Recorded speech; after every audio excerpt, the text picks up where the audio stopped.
Hello tout le monde, je suis super contente de vous retrouver aujourd'hui pour vous faire le Epic Read Book Tag. Donc c'est un tag que j'ai vu pour la première fois sur la chaîne de Read IRL. Donc je vous mettrai le lien de sa chaîne en description. C'est une fille que j'adore et je vous conseille de vous abonner à ses vidéos parce que c'est vraiment chouette. Et donc je suis contente de faire ce tag après elle. Donc c'est un rapide tag sur les livres en 8 questions. Donc on commence tout de suite avec la première question. Si tu pouvais inviter un auteur et un de ses personnages à prendre le dîner, qui choisirais-tu et que leur servirais-tu? Donc j'ai pas eu à réfléchir beaucoup. J'ai choisi Lemony Snicket, donc l'auteur des désastreuses aventures des orphelins Baudelaire. Il a écrit aussi d'autres livres moins connus.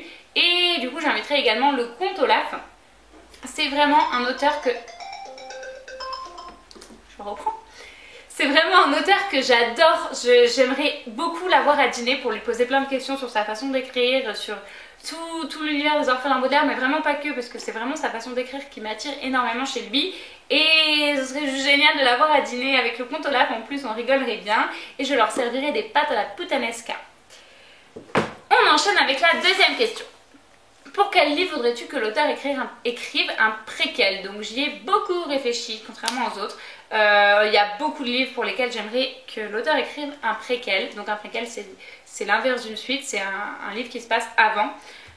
Donc j'aurais dit Le Labyrinthe, mais c'est déjà fait. Et du coup j'ai choisi Divergente. Donc certes c'est déjà fait un petit peu avec le 4, mais justement j'aimerais qu'il y ait vraiment un roman entier sur l'initiation de Tobias, parce que malgré tout c'est quand même très léger. On a, bien sûr c'est génial, mais on n'a que 4 nouvelles et qui se suivent chronologiquement, mais avec des trous.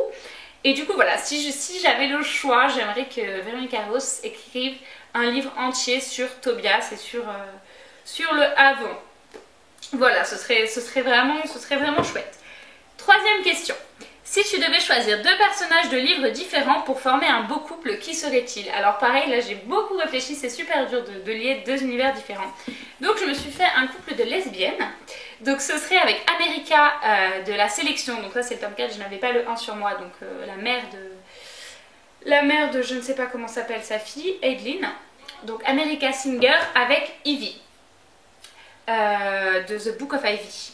Donc vraiment ce sont 2 personnages qui ont une forte personnalité, mais qui je pense s'accorderaient parfaitement, et j'aimerais beaucoup les voir ensemble. Bon, ça n'arrivera pas, mais c'est deux personnages qui se ressemblent et qui à la fois se complètent, je pense plutôt pas mal. Si vous avez lu les deux, dites-moi ce que vous en pensez, ou si vous pensez que je suis totalement à côté de la plaque avec ces 2 personnages là. Quatrième question. Si tu croisais ton auteur favori dans le train et que tu pouvais lui dire qu'une phrase, qui serait-il et que lui dirais-tu? Pareil, j'ai beaucoup réfléchi, je n'ai pas d'auteur favori, et surtout si je croisais un auteur que j'adore, je ne saurais pas du tout quoi lui dire, mais j'ai quand même choisi R.L. Stine, donc qui a écrit la série des Chairs de Poule et qui a surtout écrit un livre qui s'appelle Eye Candy, qui a inspiré la série télé du même nom. Et ce livre n'existe pas en France, donc je pense que j'aimerais croiser R.L. Stine dans le train pour lui dire, avec le peu d'anglais que je possède, lui demander d'écrire, de faire adapter, de se débrouiller pour faire adapter son livre en France. Donc là je l'ai commandé en anglais, donc on verra bien ce que ça donne, mais je pense que je ne vais pas être capable de le lire correctement. Cinquième question, quel livre t'a donné goût à la lecture? Donc alors, j'ai 2 livres qui m'ont donné goût à la lecture. Quand j'étais petite, il y a un livre qui s'appelle L'Ordinateur. C'est ridicule, c'est une enquête policière bidon, mais que j'ai vraiment adoré, et je pense que c'est à partir de ce livre que je me suis mis à en lire vraiment beaucoup plus et à rentrer dans ce concept de lecture. Et puis quand je suis arrivée au lycée, au collège surtout, j'ai carrément arrêté, je lisais plus que pour les cours et plus pour ma passion. Et quand j'ai découvert Hunger Games, donc c'était le 1 à l'époque, tout a changé dans ma vie et je me suis mis à lire du young adulte et j'ai adoré, évidemment, comme vous le savez. Du coup je l'ai lu en seconde il me semble, et du coup à partir de là je ne me suis jamais arrêtée de lire. Donc pour moi c'est vraiment le livre déclencheur, en tout cas de cette nouvelle période de lecture. Sixième question, ta bibliothèque est en feu, quel livre sauves-tu en premier? Donc je sauve en premier clairement les livres que je n'ai pas encore lus, ça paraît logique, même si évidemment j'essaierai de sauver Hunger Games, qui est mon livre de chevet, mon livre symbolique dans mon histoire littéraire, mais voilà, je sauverai les livres que j'ai trop envie de lire et que je n'ai pas encore lus, ça me paraît logique. Question 7. Dans quel univers dystopique voudrais-tu vivre? Donc c'est un peu difficile de répondre à cette question parce que par définition un univers dystopique n'est pas très agréable à vivre. Mais je choisirais Divergente, donc le Chicago de Divergente qui est transformé avec les factions, en espérant être chez les audacieux, mais je n'y serai jamais, donc j'irai chez les fraternels, ce qui me va très bien aussi. Dernière question, enfin, quelle est ta lecture la plus épique? Alors déjà je ne comprends pas la question, donc je vais tâcher d'y répondre comme je peux. Je me suis fait ma propre définition de la question. Je me suis dit que lecture épique pouvait signifier la lecture où j'ai eu le plus d'émotions, qui a été le plus intense à la lecture, et du coup c'est Hunger Games 3 que j'ai reçu le jour de mon anniversaire si je ne me trompe pas, et que j'ai lu dans la nuit. Et malgré tout, on dit souvent qu'on lit toujours des livres en une nuit, etc.